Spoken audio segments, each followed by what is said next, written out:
Hello, good morning, good afternoon, or good evening, wherever you are on this beautiful planet of ours. Welcome to Sustainability in Your Ear. This is the podcast conversation about accelerating the transition to a sustainable carbon neutral society, and I'm your host, Mitch Ratcliffe. Thanks for joining the conversation today. We're going to be talking about geothermal heating and cooling, which works by tapping into the constant temperature underground. That's around 55 degrees Fahrenheit year round, and using a loop of buried pipes and a heat pump, this technology can pull warmth into our home in the winter and push heat back into the ground in the summer.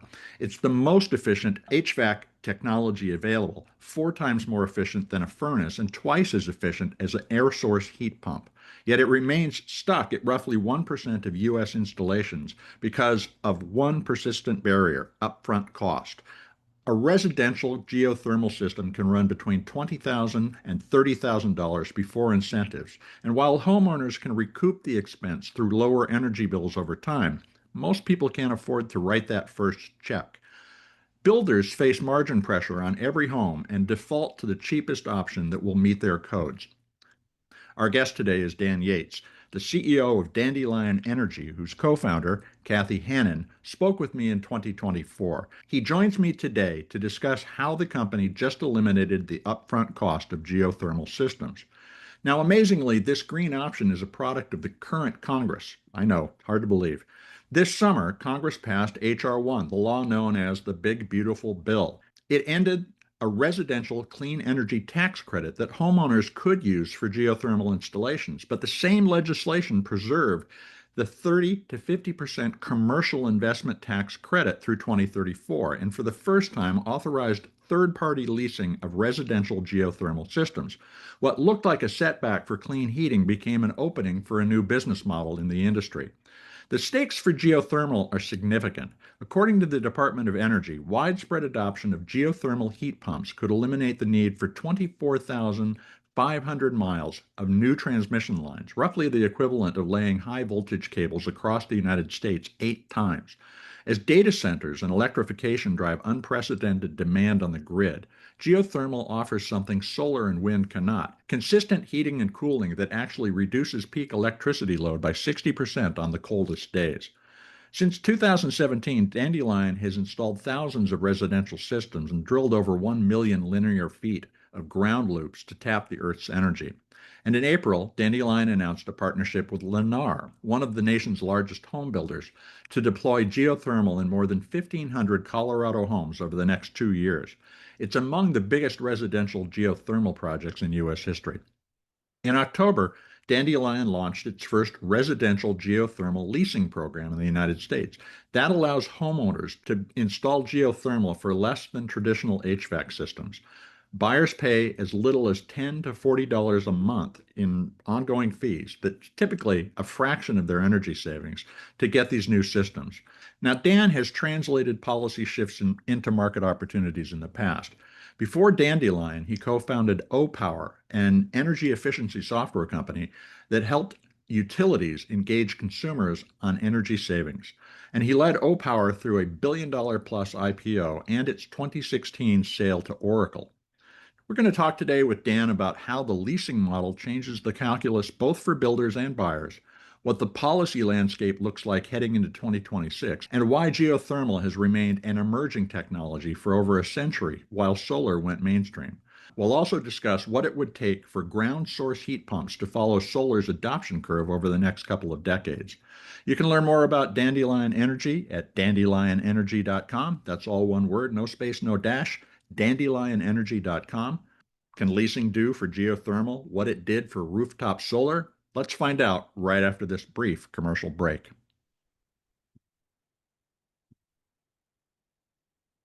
Welcome to the show, Dan. How are you doing today?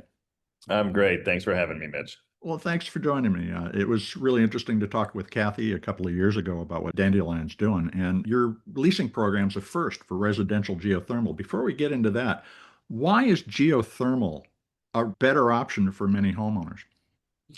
Yeah, it's been really great being at the helm of Dandelion and watching the positive reception that we're getting in the market as we are now really focused on partnering with the nation's largest new home builders to bring geothermal to life in their homes. And The new construction market is very different than it was 10 years ago. If you'd ask a builder in 2012, hey, what do you think about a new fancy all electric high efficiency system? Their response would be, this is a solution to a problem I don't have. And what's changed now is that both consumer demand for high efficiency, energy efficient and energy conscious solutions, and even more importantly, state incentives and requirements have tilted the playing field so that putting in gas is not as cheap as it used to be, and putting in an all-electric solution is much more inexpensive and more appealing to their home buyers. And so what we're seeing is as our builder partners are putting geothermal into their homes, they get all of the brand benefits of, wow, this is the best way to heat and cool a home, and I'm getting that in a new house. Hmm. That's the market right now for new homes is tough. The volume is flat. A lot of builders are discounting their homes to get them to sell. Hmm. And having something like geothermal in a house really stands out. And we're seeing it every day with our launch partners. Their sales reps are telling us, and this is my favorite anecdote, is they're starting the tours of their homes in the basement, which they've never done before, because they start with the geo and customers really are fascinated and excited about it. It is a really interesting story, and obviously, if you buy the house where you can say, "Check out my basement and the geothermal system," you're the coolest kid on the block.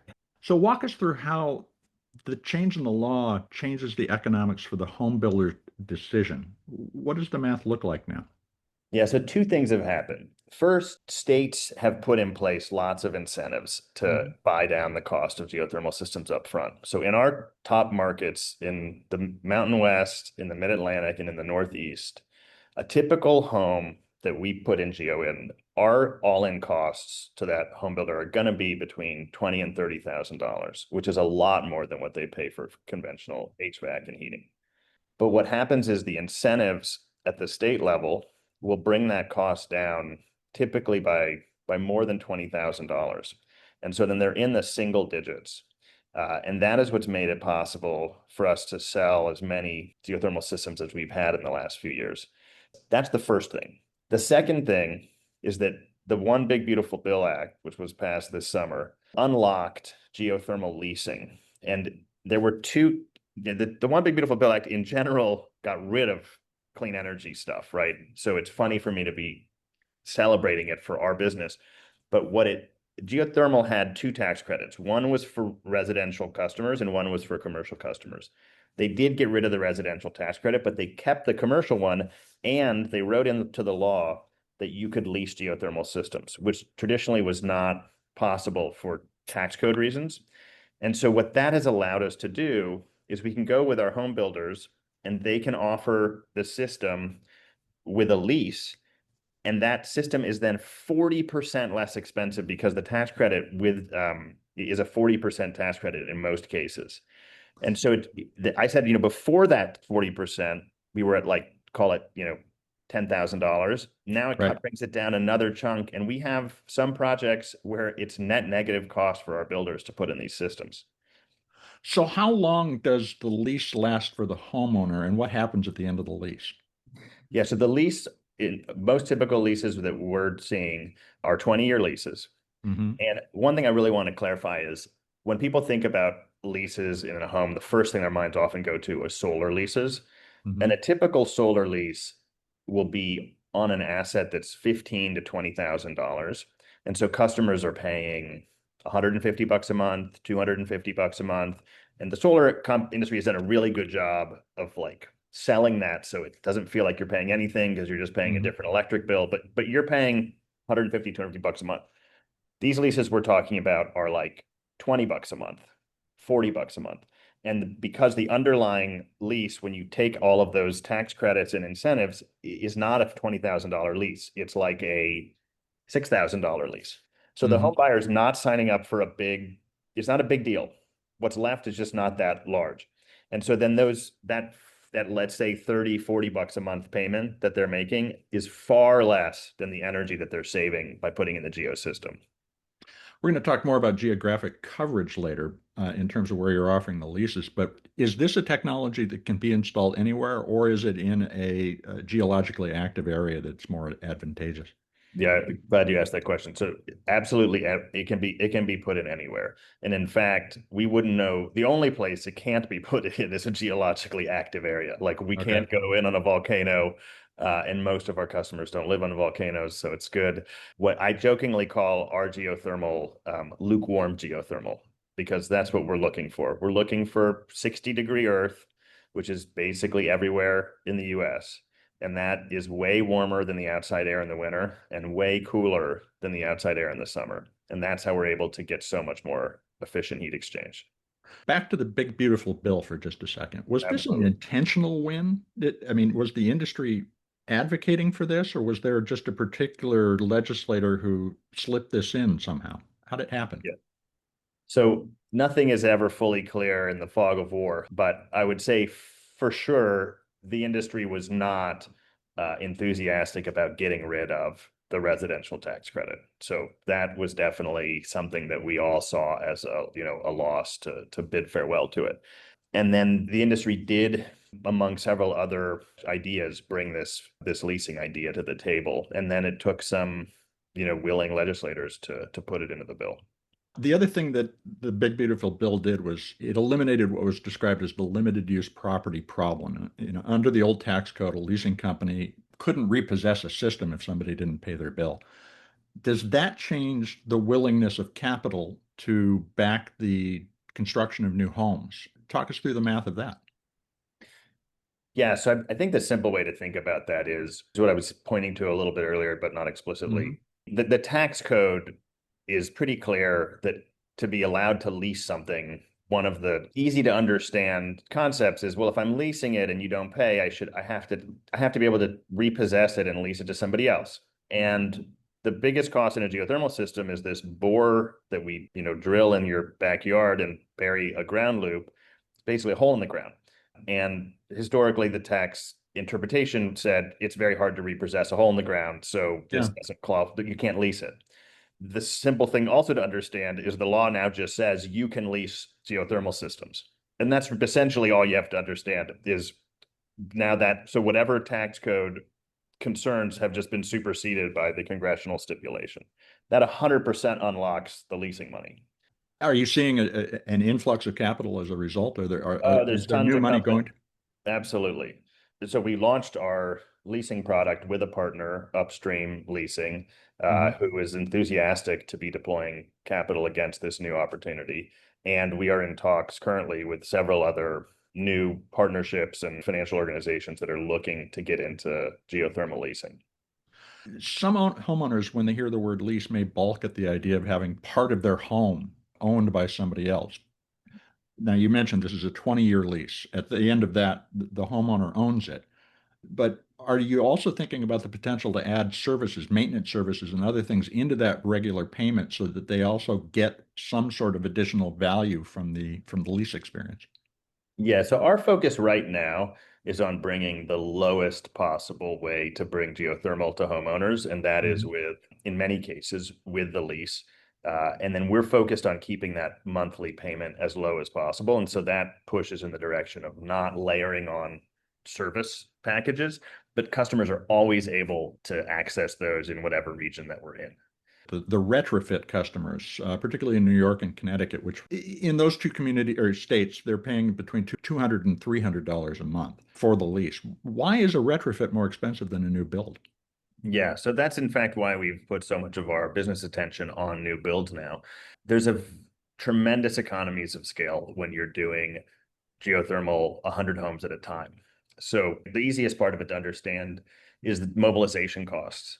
When we drill a single borehole, it takes us less than a day to drill a borehole, but it takes us 3 to 4 days to do it in a residential setting because we have to get all the stuff loaded up, drive Mhm. to the house. You get there, and one and three times grandma's tercel is in the driveway, and so you can't get the rig in the right spots until she comes back and moves it, and other issues. And then when you drill that one bore, then you got to pack everything up and go to the next job. And on a commercial setting, our rig shows up, we plunk a hole down. As soon as we're done, we move over 50 feet, we start on the next hole. And so if you do a mobilization of even 20 homes at a time, even if your mobilization time is exactly the same, dividing it by 20, that's a 95% reduction in mobilization costs. Then there are many other factors that are similar, and the scale that we get allows us to get preferential pricing from our supply chain partners.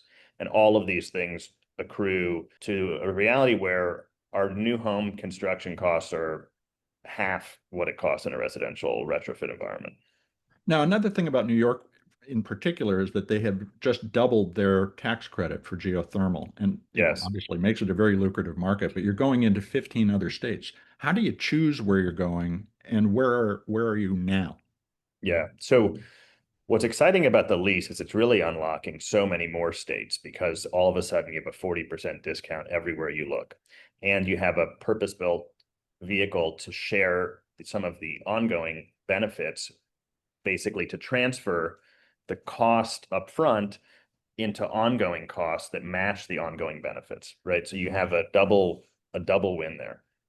Um, that said, where we've started our focus is in states that have, and because it's such a big market and we can choose to be choosy, is states that have the greatest geothermal incentives, and that is in the three major regions that we've identified are the Mountain West, the Mid Atlantic, and the Northeast. The only other variable that I would add is colder states yield even better run ongoing economics because geothermal saves a lot of money for cooling as Mhm. well. And actually, interestingly, the Southeast is one of the original boom areas for geothermal. But when we do the math, we see the best ongoing economics anywhere where it's meaningfully cold for any period of time, which doesn't have to be Maine and Toronto. Right. It can be Raleigh, North Carolina. And so that's where we sort of use those two lenses.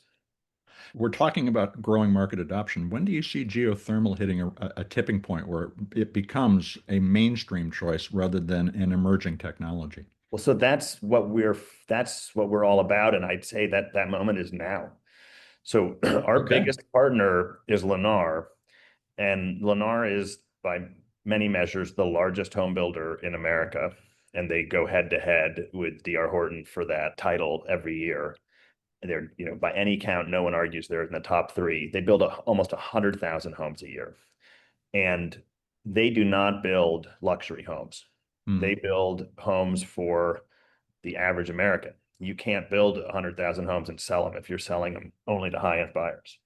And they build in almost every corner of the country. And the reason that they've gone and in as big on geothermal as they have with us is because we've gotten their terminology, we've gotten to cost parity.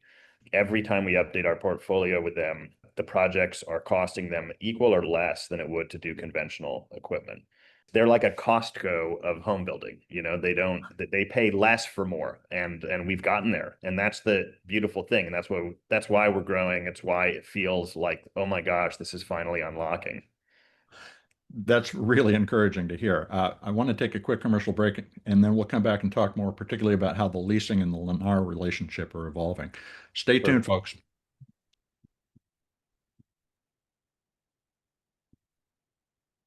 Welcome back to Sustainability in Your Ear. And let's get back to the discussion with Dan Yates. He's the CEO of geothermal heat and cooling provider, Dandelion Energy. Dan, when Kathy Hannon was on the show, she's the co-founder of the company. She mentioned learning a lot from Solar's leasing playbook. What are the lessons from Solar's third-party ownership evolution that you're applying, and what mistakes or challenges do you think you're going to be able to overcome having learned from their lessons? Yeah, it's a great question. So I'd say two things. One is solar has really pioneered a couple things. First of all, there's a whole financing industry of capital that is willing to buy and own distributed energy assets. So the ability to create a lease product in geothermal overnight was in many ways thanks to the standing on the shoulders of the solar lease financing industry. That's probably not the answer you were looking for, but it definitely helped, launch our lease product as quickly as it leased. The other thing I'd say on the positive side is the solar industry has really learned how to describe an ongoing energy benefit to consumers in a way that gets them excited and believes in the long-term benefit of owning something that is going to keep their electric bills down over time. And that's something that we are still building that muscle to better describe and sell our services, because the home buyer value at the end of the day is very similar, which is you have a thing in your house that cuts your electric bill in half forever. And as rates are going up, we're just talking about the state of Virginia is looking at a 30% rate increase possibly this year because of all the AI data centers going Yeah. in. Everybody who doesn't have geothermal is going to take the full hit on that, and those geothermal customers aren't. So the solar industry has helped us figure out how to tell that story. And then on the other side of the coin, we see some builders who have scars. In particular, the bankruptcies recently have left them, You mean of the solar companies, just to be clear. exactly. The solar company bankruptcies have left them leery of these long-term relationships. And that's why what we've focused on is we're not doing big leases with any of our builder customers. So the biggest lease terms that we are seeing that we're putting in front of them are like $4,000, $5,000 leases, compared to in solar, as I said earlier, 15, 20, $25,000 leases. And when you're in that low mid single digit range for the lease value, it becomes not a big deal for a builder. When a home buyer wants to sell their home, the new home buyer has to assume a $3,000 lease 5 years from now. If it's a real issue, the home seller just folds that $3,000 payoff Yeah, the into the sale. concession. Yeah. And with a $20,000 concession, wow, that really hurts, right? But a Mhm. $3,000 concession on a $600,000 home, it's like it. Let's get on with it, guys. It's sort of like that's in closing costs. So that's some of the big lessons we've taken away. Now, you mentioned educating the market. Do you feel like there's a need for greater visibility for geothermal generally in the conversation about home ownership and the new grid that we're developing? So I'd say yes and no. Yes, because 100% of homeowners don't know what geo is. And we see this every day when we talk with our builders, because they have their salespeople are out selling. Mhm. They're selling these new homes, and these new homes come with geothermal. But the reason why I say no is because the thing that is so exciting, and I just was getting a report from this 2 days ago from my head of marketing who was out in Colorado with our partner Lennar where we're doing 1,500 homes with them over 2 years. And we were meeting with some of their what they call NHCs, new home consultants, that they're salespeople at the communities. And the consultants, the NHCs were raving about Geo. They said, like I said earlier, one of them said, I start my tour in the basement. Another one said that they have gave anecdotes of three or more customers for this one community who came to look at the home specifically because they knew it had geothermal. One of them said the best thing that ever happened to me on this job is we stopped selling solar and we started selling geo because people love geo. They had zero reports of anyone being unhappy about there being geo in the home. That's what it's all about. Well, and there's no panels. I mean, all the things, the external accoutrements of the technology that's all over the house or in the backyard, it's a very different thing. All you have is a heat pump, basically. Is that Right. correct? That's right. And one of the things that you didn't mean to emphasize this, but this is actually one of the biggest selling points that we see with our home builders is there is no outside component. So Yeah. especially as home builders are putting in higher density townhomes, and Hmm. they have condensers they got to stick on rooftop patios, or they put them in the back and they eat up half of the porch. Like, where do you put these noisy, hot condensers just for air conditioning? And then now, as more of them are electrifying, also for heating, you walk through a townhome complex with air conditioning or heat pumps, and all summer long you hear the on and off of these condensers, and we're used to it.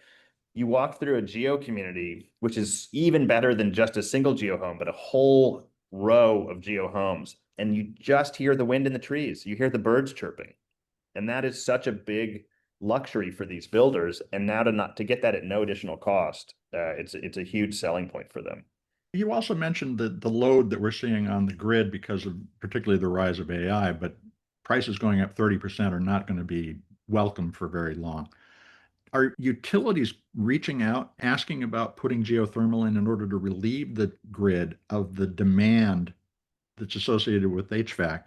particularly during the summer, so that they can sell more reliable power to the AI infrastructure at a higher profit.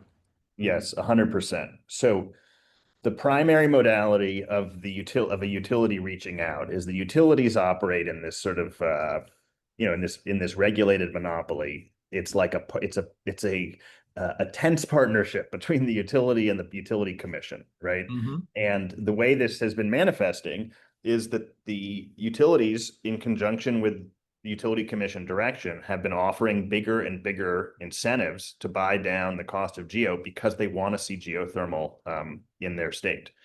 And that is what underlies the durable, permanent, non-politically motivated reason to subsidize upfront cost of geothermal is that a geothermal system uses 25% the peak demand of an air source heat pump system. And that is a gargantuan gap. And basically what these states are looking at is either we pay money to get a distributed form of infrastructure in the form of geothermal, or we're going to have to put in billions into transmission and distribution lines for all these, energy hog air source heat pumps. And they simply can't they can't get the licenses and the clearance, in the imminent domain fast enough to put in these lines as the, AI revolution is happening. I've talked with many people about the idea of microgrids and the distributed grid and so forth, but this is interesting because you're not thinking about geothermal necessarily sending power back to the grid, but it's simply relieving the grid of the demand so you don't have to run the peaker plant at 4 p.m. on a hot July day, which is the most polluting and the most expensive power we generate. Yeah, the way to think about it that really highlights how cool it is the Earth is a huge thermal battery. The Hmm. heat that we're taking is actually solar energy that has been absorbed by the Earth throughout the season, and that we're sucking up that summer heat in the winter from the thermal battery of the Earth, and then we're ejecting heat back into that thermal battery in the summer to be consumed next winter. And so geothermal is essentially giving the grid access to this pervasive thermal battery to shift load seasonally. Now, Dandelion's installed over 1 million linear feet of ground loop since you launched in 2017. What's the bottleneck for the next million or 10 million or 100 million feet of ground loop? What do you need Yeah. to do? So our midterm target is to get to 10,000 homes a year, which would be only 1% of new home construction in the US. And we're racing towards that. And it's really the constraints are all operational on our side. We're hiring like crazy, we're training people, we're building our capacity, and we're getting the word out like on great podcasts like this. And these are good blue collar jobs. Is that Yeah, correct? And what kind of people, absolutely. what are the requirements to work on a Dandelion installation? So our field teams focus on drilling and what we call headering, which is the kind of surface work that we do once ground loop has been installed to bring it into the house. There's often some excavation, there's pipe fusing. Yeah, these are great blue collar jobs. They're well paid. Do you see potential slack demand in any time in the future? It doesn't sound like this is the kind of thing that goes away once it's well established.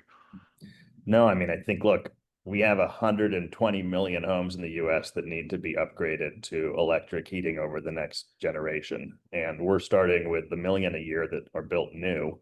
And that's just the tip of the iceberg. So when do you suspect we will see the hockey stick growth that solar went through in the 2010s? I mean, I think that this is the beginning of it because the thing that really unlocked solar was leasing, and leasing has just come alive now here. And we have a very similar dynamic. And so, what Dandelion is enthusiastic about is, we welcome new entrants in the market and we have a first mover advantage, and we're going to capitalize on it as aggressively as we can. So how do you continue to differentiate in terms of your R&D investment? Is it greater efficiency in the heat pump system? Is it different thermal material that you're passing through the ground loop to be more efficient in the exchange of heat? Where do you need to concentrate your efforts? Yeah, so we see, our advantages in a couple fronts. One, on the R&D side, our major focus is around the heat pump itself, partnering with our manufacturing partners to get the upfront cost of that heat pump down, and then also to design the heat pump in a way that allows us to minimize the balance of costs, other auxiliary equipment that's needed inside the home, as well as the ground loop itself.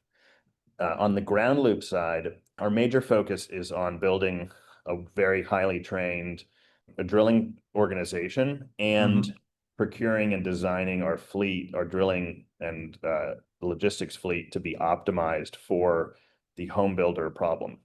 So what you see in geothermal drilling today is you've got a lot of very small mom and pop operators who do the retrofit stuff.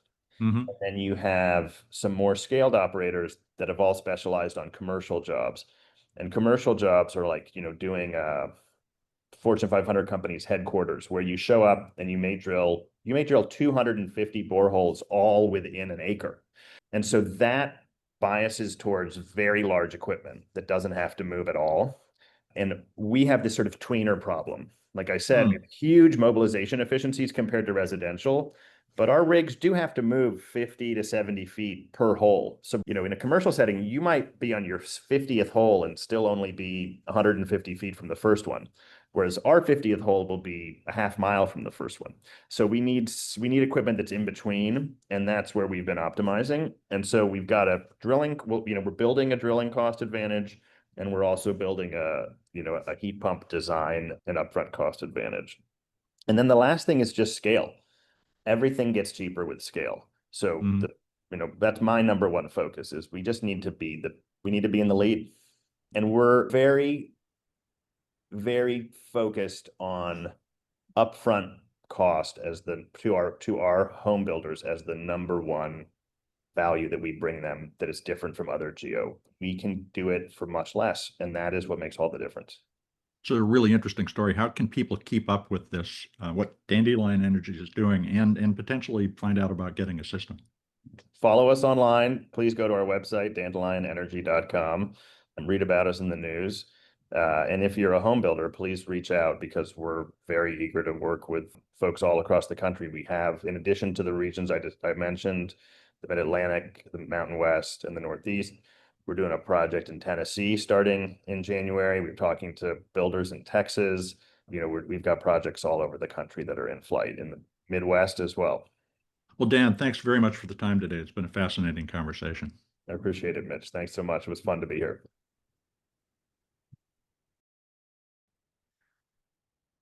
Welcome back to Sustainability in Your Ear. You've been listening to my conversation with Dan Yates, CEO of Dandelion Energy. They are a geothermal heating and cooling company that recently introduced a low-cost leasing program after an unexpected renewables-friendly change to the law that allows home builders to offer geothermal leases. You can learn more about Dandelion Energy and its services at dandelionenergy.com. Dandelion Energy is all one word, no space, no dash, dandelionenergy.com. So first off, count me as surprised that the hostility toward renewables that was codified in the big, beautiful bill opened the door to leasing geothermal systems. Critics have rightly focused on cuts in clean energy funding and tax credits, but this new leasing channel looks like it will actually accelerate the availability of geothermal heating and cooling across the country.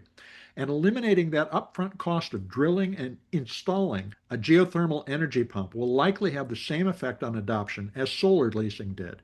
It's a choice that homeowners didn't have 6 months ago, and Dan's optimism about geothermal energy reaching its tipping point appears to be justified. The initial opportunity in new home construction, though, may be limited to large developments at first, but production-built developments represent between 70% and 80% of the roughly 1 million new homes the Census Bureau reports are built each year. And of course, we have a housing shortage right now that could accelerate construction. Scaling drilling and installation capacity will be the key to hockey stick growth. And as Dan said, there is plenty of room for competitors on a geographic basis. As more companies enter the market, they'll drive down equipment costs with their investments. But I think the most important takeaway from this conversation, for me at least, is the insight into the opportunity to rethink our infrastructure, not only as a race to connect and electrify society, but also to build in a way that reduces the load on the electric grid. The AI transition, which is expected to require up to 10% of annual electricity production, could be viable based simply on introducing microgrid generation capacity in combination with reducing peak load demand that utilities must support today. And geothermal heating and cooling, switching all homes to heat pumps, whether they're geothermal or not, and intelligent power management could unlock existing generation capacity for other uses, lowering costs for all. Then, the challenge is weaning the heaviest fossil fuel-based energy users from expensive oil and gas as the cost of renewable energy continues its rapid descent. But look, it will never be zero, too cheap to meter, which was a story we once told ourselves about nuclear energy. In fact, it was the chairman of the Atomic Energy Commission who said in 1954 to Congress, "It is not too much to expect that our children will enjoy in their homes electrical energy too cheap to meter." Okay, renewables are very promising, but they're not going to get there. And that's also the profit opportunity that all of these companies are pursuing. Renewables do have a quality that previous centralized generation technologies lacked. Once the cost of a geothermal or solar installation is paid off, the energy and the maintenance costs are incredibly low compared to today's generation infrastructure. When you have small microgrids and people taking care of their own systems rather than having to have an entire fleet of utility trucks rolling around taking care of our infrastructure, the costs are much lower. And so recalibrating our infrastructure to waste less energy and make better use of naturally occurring energy is a completely viable path to radically reduced emissions. And I think we can take heart in that possibility. Now it's up to policymakers and businesses to make it happen. So we'll continue to follow Dandelion Energy and its peers in renewable, efficient energy closely. And I hope you do me a favor. Could you help spread the word about renewables and energy efficiency? Please take a look at the more than 500 episodes of Sustainability in Your Ear that are in our archives and share just one with your friends. Writing a review on your favorite podcast platform can help your neighbors find us because, folks, you're the amplifiers that can spread more ideas to create less waste. Tell your friends, family, coworkers, the people you meet on the street that they can find Sustainability in Your Ear on Apple Podcasts, Spotify, iHeartRadio, Audible, or whatever purveyor of podcast goodness they prefer. Thank you for your support. I'm Mitch Ratcliffe. This is Sustainability in Your Ear, and we will be back with another innovator interview soon. In the meantime, folks, take care of yourself, take care of one another, and of course, let's all take care of this beautiful planet of ours. Have a green day.